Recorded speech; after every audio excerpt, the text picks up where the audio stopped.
Perdez-vous. Perdez-vous dans cet amour. Quand vous vous perdez dans cet amour, vous trouvez tout. Il y a un instant, entre le réveil et le moment où l'on saisit son téléphone, où nous ne sommes encore personne. Dans cet espace ténu et sacré, avant d'endosser notre persona numérique, existe quelque chose que Rumi connaissait bien, l'immensité de ce que nous avons toujours été. Plonger dans cette invitation à la disparition sacrée, ou se perdre, c'est se retrouver dans l'immensité de notre vraie nature. Comme la goutte d'eau qui, en tombant dans l'océan, ne s'anéantit pas, elle devient la mer infinie, elle-même. Perdez-vous, perdez-vous. Ne craignez point cette perte, car elle vous élèvera de la terre et vous fera embrasser les cieux sans fin. Observez ce paradoxe lumineux de la vie urbaine. Nous passons nos journées à construire notre image, à fortifier notre moi, à collectionner les preuves de notre existence à travers les « j'aime » et les commentaires. Et pourtant, nous nous sentons vides, comme si quelque chose d'essentiel manquait. C'est peut-être exactement ce que Rumi percevait. Ce n'est qu'en abandonnant la prison du « moi » fabriqué que nous découvrons notre véritable grandeur. Brisez le mur de la prison, puis sortez, dehors rejoindre les rois et les princes. Perdez-vous, perdez-vous au pied du roi glorieux. Quand vous vous perdrez devant le roi, vous deviendrez le roi. Nous sommes à la fois le grain de sable et la tempête qui l'élève, la chandelle allumée et le papillon ivre de sa lumière. Cette danse cosmique ne connaît aucune séparation. Seulement notre illusion tenace d'être des fragments isolés, alors qu'en vérité, nous sommes le tout pulsant à travers d'infinies formes. Dans les rues de la ville, nous portons cette nostalgie inexplicable. Un mal du pays alors même que nous sommes chez nous, une quête de quelque chose que nous ne parvenons pas à nommer dans les visages des inconnus, les vitrines, les écrans. C'est comme si nous nous cherchions partout, sauf là où nous sommes, vraiment. Rumi comprenait cette inquiétude. Vous pensez être éveillé, mais vous rêvez de rêves que d'autres ont rêvés pour vous. Combien de nos désirs nous appartiennent-ils vraiment? Combien de nos peurs sont-elles nées de notre propre expérience? Nous vivons dans un monde d'échos, répétant des aspirations héritées, fuyant des fantômes que nous n'avons jamais affrontés directement. Laissez-vous attirer silencieusement par l'étrange attraction de ce que vous aimez vraiment. Cela ne vous mènera pas au mauvais endroit. Mais d'abord, il faut découvrir qu'aimez-vous vraiment quand il n'y a personne à impressionner, quand il n'y a pas d'image à maintenir, d'histoire à construire, d'attente à satisfaire. Qu'avez-vous vu de votre propre beauté? Vous êtes encore voilé. À l'aube, tel le soleil, vous vous lèverez de l'intérieur de vous-même. Quel dommage d'être ainsi recouvert, comme la lune sous un épais nuage. Toute cette représentation que nous créons pour naviguer dans le monde urbain, professionnels compétents, personnes sociables, citoyens productifs, ce sont des couches sur des couches qui nous éloignent de notre luminosité naturelle. Le feu que nous craignons, solitude, silence, incertitude, échec, c'est le même qui révèle l'or caché de notre nature. Chaque affliction, chaque moment où nous nous sentons perdus, chaque crise qui ébranle nos certitudes, c'est le marteau de l'orfèvre divin qui façonne notre essence. Comme l'or se réjouit quand il entre dans le feu, car c'est dans les flammes qu'apparaît son essence et rayonnent ses vertus. Ne fuyez pas les flammes du feu, elles ne vous brûleront pas, je le jure. Fuir les flammes, c'est fuir sa propre transformation. C'est demeurer plomb quand on pourrait être pure lumière.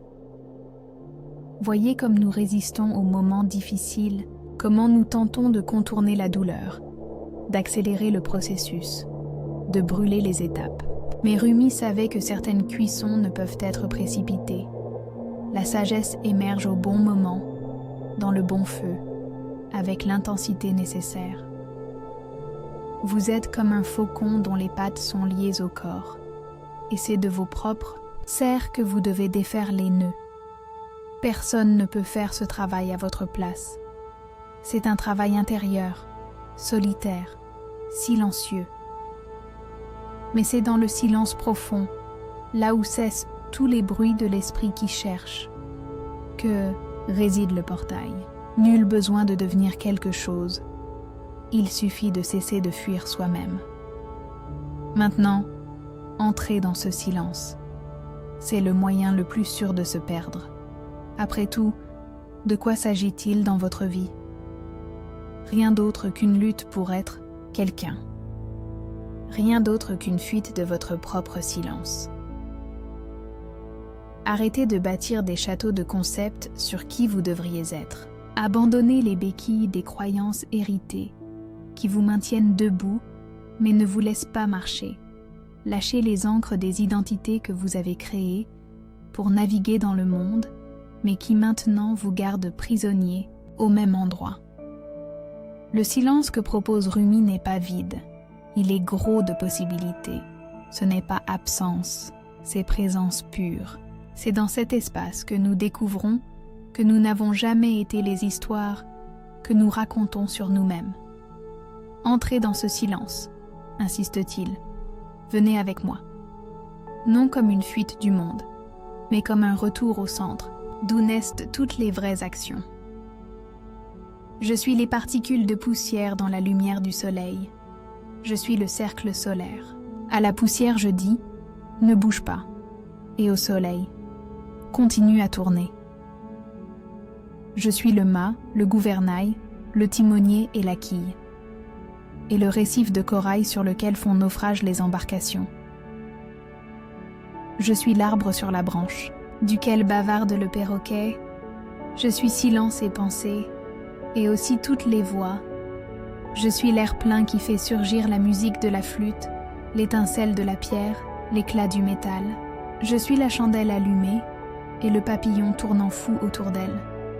Je suis la rose et le rossignol perdu dans son parfum. Je suis tous les ordres d'être, la galaxie tournoyante, l'intelligence immuable, l'élan et la désertion. Je suis ce qui est et ce qui n'est pas. Toi qui connais Jalal ad-Din, toi, l'un en tout, dis qui je suis. Dis, je suis toi.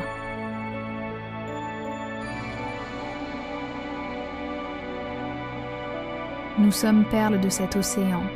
À lui nous appartenons, chacun de nous. Nous suivons les mouvements des vagues qui se traînent jusqu'à la terre et puis retournent à la mer. La vie urbaine nous fait oublier cette danse cosmique. Nous nous perdons dans l'illusion de la séparation. Moi et le monde, moi et les autres, moi et mes problèmes. Nous construisons des murs là où il n'existe qu'un flux continu. Mais parfois, en des moments inattendus, au milieu d'une promenade, en regardant le ciel entre les immeubles, dans une conversation profonde avec un inconnu, quelque chose en nous se souvient que nous faisons partie de quelque chose de bien plus grand que nos préoccupations individuelles. Comment la simple écume pourrait-elle bouger sinon par les vagues? Quand vous voyez l'écume, voyez l'océan qui la porte. Nous sommes écume temporaire à la surface d'un océan éternel. Notre individualité n'est pas illusion, c'est l'expression unique du tout qui s'expérimente lui-même à travers d'infinies formes. Perdez-vous, perdez-vous, jusqu'à ce qu'il ne reste rien d'autre que la présence observant à travers tous les yeux, respirant à travers tous les poumons, vivant à travers toutes les vies. Alors vous comprendrez. Il n'y a jamais rien eu à perdre, seulement des voiles à déchirer, seulement l'éveil à ce qui a toujours été. Venez, conversons par l'âme, révélons ce qui est secret aux yeux et aux oreilles.